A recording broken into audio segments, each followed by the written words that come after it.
حدود 3 سالگی با خودم میگفتم که پدرم بهترین موجود روی زمینه. در 6 سالگی میگفتم پدرم همه رو میشناسه و دایره دوستانش خیلی زیاده. در 10 سالگی میگفتم پدرم عالیه اما به نظر کمی بد اخلاقه. در 12 سالگی میگفتم وقتی بچه بودم به نظر پدرم مهربانتر میومد. الان که 12 سالمه انگار یه مقداری باهاش چالش دارم. در 14 سالگی میگفتم که پدرم انگار داره نسبت به من کنجکاو میشه یا روی من حساس یا به قول امروزی‌ها داره به من گیر میده.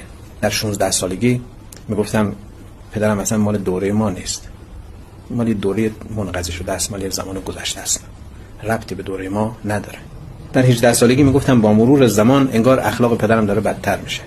در 20 سالگی میگفتم بسیار سخته که بتونم پدرم رو ببخشم و تعجب میکنم که چطور مادرم با یادم ساخته. در 25 سالگی میگفتم که به نظرم میاد که پدرم با همه کارهای من مخالفه.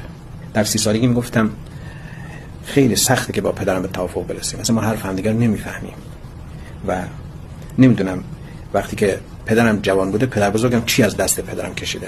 در 40 سالگی میگفتم پدرم ما رو با ضوابط و قواعد بسیاری تربیت کرده و من هم بایستی از همون قواعد او تبعیت بکنم و از تجربه تربیتی او استفاده کنم. در 45 سالگی میگفتم تعجب میکنم پدرم چطوری موفق شد ما رو تربیت بکنه، چقدر ما تربیت ناپذیر بودیم، چقدر حوصله کرد با ما. 50 سالگی میگفتم کنترل فرزندان خیلی دشواره، پدر چقدر برای تربیت کردن ما متحمل سختی شده. 55 سالگی میگفتم پدرم خیلی دوراندیش بوده و برای آینده ما برنامه‌ریزی می‌کرده، اون یک پدر نمونه و مهربان بوده و اکنون در آستانه 60 سالگی میگم پدرم بهترینه. یعنی باز برگشتم به همون دوران کودکی خودم.